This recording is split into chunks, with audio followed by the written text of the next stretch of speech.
What up, guys? Welcome back to Fuzzy's Anime Death Squad. If you haven't joined the squad yet, hit that subscribe button and give this video a thumbs up while you're at it. If you haven't watched my review of Redline, I recommend you also check it out.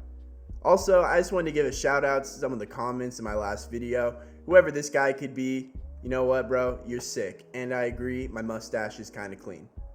Also, I'd just like to give a quick shout out to everyone else who commented on my video. I really do appreciate it, and thanks for the support.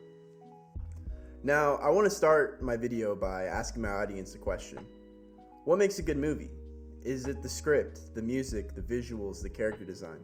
What about the script makes it good? Is it relatable, unique, gripping, and formatted intelligently?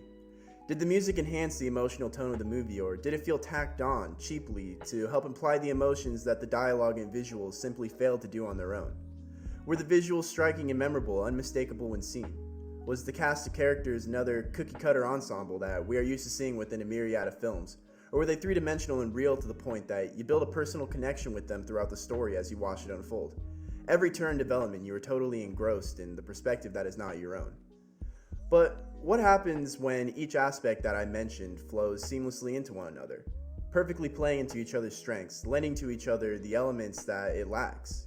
Like an orchestra performing with a multitude of instruments, all bringing their own strengths and weaknesses, but when used in harmony creates something so profound that it induces a certain euphoria to its audience. That is what Spirited Away is, an orchestra of not only beautifully composed music, but a flow of striking visuals brought to life by being intricately woven throughout a narrative that is both vivid and thought-provoking. Today I'll be giving my thoughts on one of, if not my favorite movies of all time, Spirited Away.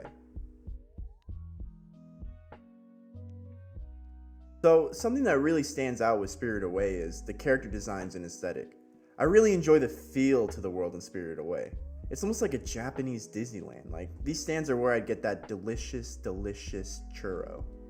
But jokes aside, don't hang me for the Disneyland comparison, Ghibli fanbase, but there really is a certain magic to it, especially when the town turns to night and the spirits start to come out early in the film. This is where I personally got hooked on the film. My aesthetic meter nut, and I am a sucker for this color palette and beautiful lighting design. And don't even get me started with this shot. I had this as my phone background throughout middle school, so everyone knew I was a true man of culture. Or this one, where the spirits are coming off the boat.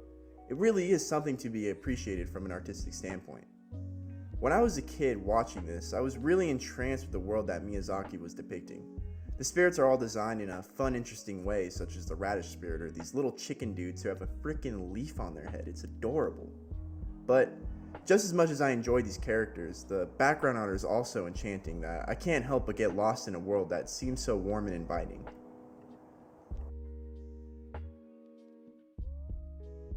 While I was writing the script for this video, I was constantly playing The Name of Life, which is the iconic piano song played throughout the film.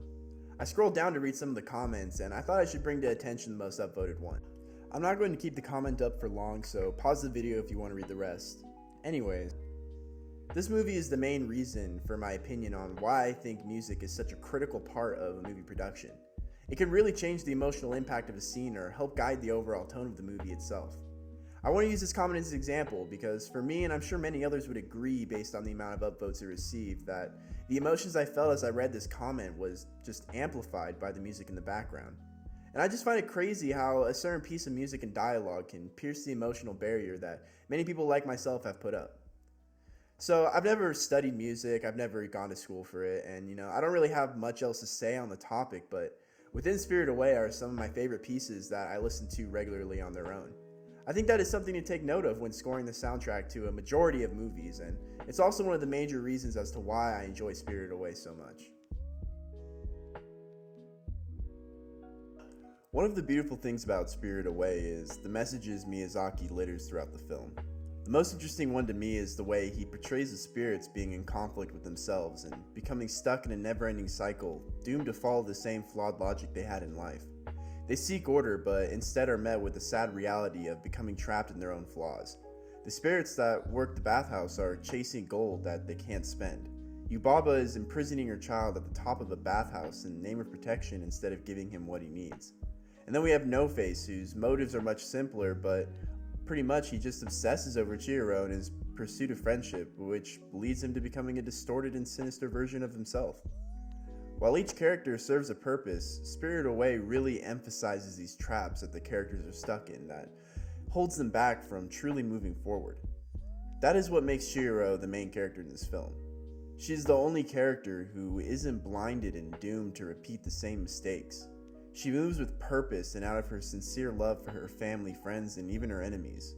This gives her the strength to calmly face down danger with a certain compassion that is ultimately the pinnacle of her character development.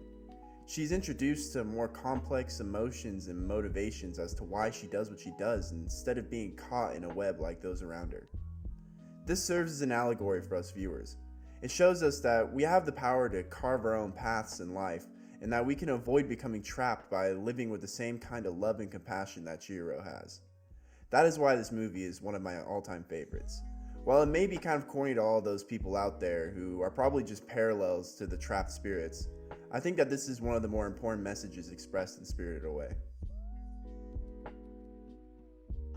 Before I give my final thoughts, I want to do something that I think that'll be fun and add a little something to my videos. I'm going to start doing a Best Girl segment towards the end, just to give a spotlight on some of the more interesting characters in these movies. So, for Spirited Away, there was a ton of competition. I mean, Chihiro's a kid, so she's out. Lynn isn't bad, but she's obviously outdone by the sexy twins Yubaba and Zeniba. But those two aren't quite best girl material. I think the best choice is obvious for those seasoned anime fans, so without further ado, drumroll please, best girl is Radish Spirit. So for my last couple thoughts about Spirited Away, I just want to say that this movie will always be something that I look back on with rose-tinted goggles, of course, since, like I mentioned before, I've been watching this movie since I was a kid. I probably wasn't smart enough back then to decipher some of the messages that I see now as an adult, but I like to think on a subconscious level I tried to be more like Chihiro. And while I was kind of an asshole like most kids, maybe it affected me to be more compassionate. It certainly does now, and I hope it affects others in this way. It's important for me to understand that we're supposed to love those around us, and while love doesn't always last forever, it doesn't mean it wasn't worth it. So thank you guys for watching this video. I've been having a lot of fun reviewing these movies, and I plan on branching out to some other topics such as manga reviews or maybe TV shows. If you'd like to see anything specifically, please let me know down in the comments. Thanks again, and I'll see you guys in the next one.